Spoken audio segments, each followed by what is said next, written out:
नमस्ते। भारत माता की जय। हमारे माननीय प्रधानमंत्री जी नरेंद्र भाई मोदी जी ने 2014 में स्वच्छ भारत अभियान लॉन्च किया। उस अंतर्गत पूरे भारतवर्ष में सब जगह पे स्वच्छता हो, ऐसा एक संकल्प, एक मिशन लेके वे चले और उनके ये स्वप्न को साकार करने के लिए व्यक्तिगत तौर पे सब नागरिक, सिविल सोसाइटीज़, ऑर्गेनाइजेशंस, एनजीओज़ सब साथ चले और बहुत अच्छा काम पूरे भारत में हुआ है और हो भी रहा है। इस स्वच्छता के अंतर्गत हमें बहुत सारे लाभ मिल रहे हैं। हमारे आसपास जो स्वच्छता जब रहती है, हम शरीर की स्वच्छता जब रखते हैं, हमारे घर के अंदर भी जब हम स्वच्छता रखते हैं, तो बहुत सारी रिसर्चेज ऐसी हुई हैं कि साइकोलॉजिकल और कॉग्निटिव लाभ ये क्लीनलीनेस की वजह से व्यक्ति को मिलता है, परिवार को मिलता है, समाज को मिलता है, पर्यावरण को भी मिलता है।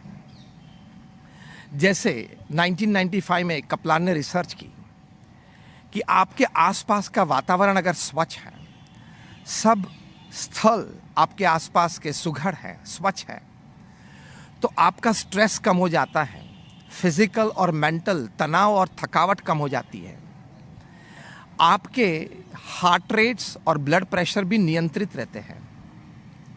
और एक भी ये रिसर्च में बात बाहर आई कि आपके मूड्स इंप्रूव हो जाते हैं, आप पॉजिटिविटी में रहते हो, आप ऑप्टिमिस्टिक आउटलुक में रहते हो अगर आपके आसपास के स्थल स्वच्छ हैं, मतलब क्लीन है। और एक तीसरी बात पाई गई इस रिसर्च में, इस सर्वे में, कि इंक्रीज्ड फोकस, मतलब आपकी एकाग्रता बढ़ती है, काम करने में आपका मन लगता है, काम आप अच्छी तरह से कर सकते हो, काम होने की इच्छा मन में प्रकट होती है और बहुत अच्छा काम आप परिणाम की दृष्टि से देखें तो आप पा सकते हो। ये भी एक परिणाम मिला। और एक रिसर्च में ये भी बात बाहर आई कि cleanliness of the environment around him, आपके आसपास के स्थल अगर स्वच्छ हैं तो इट एनहेंसेस सेल्फ एस्टीम, मतलब आपका आत्मगौरव वो बढ़ाता है। आपको ये लगता है कि मैंने कुछ किया समाज के लिए, पर्यावरण के लिए। आपको ये भी लगता है कि मैंने अपने लिए भी कुछ किया।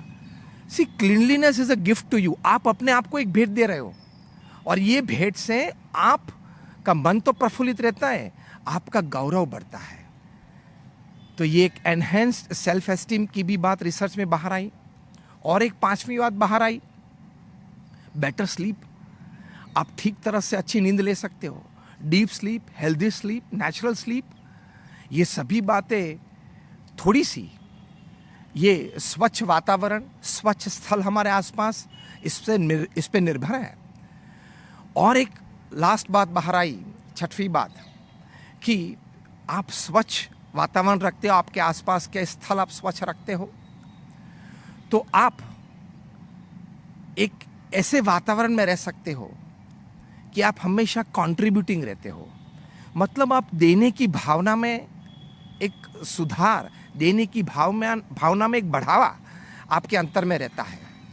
तो इतने सारे कंट्रीब्यूटिंग फैक्टर्स हैं, इतने सारे हेल्पफुल फैक्टर्स हैं जो एक स्वच्छता से, स्वच्छ वातावरण और स्वच्छ आसपास के स्थल से क्रिएट होते हैं। ये साइकोलॉजिकल और कॉग्निटिव बेनिफिट्स हैं। ये रूस्टर एंड फेरारी ने 1995-2016 में भी रिसर्च करके बताया है। तो ये बहुत साइंटिफिक है, वैज्ञानिक है कि हम अपने शरीर को, अपने घर को, अपने कपड़े को, अपने बेडरूम को, अपने बाथरूम या टॉयलेट्स को जो हम नित्य उपयोग करते हैं, और अपने आसपास के इलाकों को हम स्वच्छ रखें ताकि ये सभी लाभ हमें प्राप्त हो और हम एक बेटर सिटीजन बन सके, कंट्रीब्यूट भी कर सके समाज को और देश को। तो ये स्वच्छ भारत अभियान बहुत सफल रहा है और भी हमें सफल करना है। और ये हमारे माननीय प्रधानमंत्री जी का स्वप्न है, हमारा सभी का ये स्वप्न है। तो हम इसके लिए प्रयत्नशील हैं, लेकिन और ज़्यादा प्रयत्नशील रहना है, क्योंकि हमें भारत को विकसित देश बनाना है, भारत को विश्व गुरु भी बनाना है। हम सभी की ये जिम्मेदारी लगती है। हम सभी प्रयत्नशील रहे ऐसी हम प्रार्थना करते हैं। वंदे मातरम। भारत माता की जय।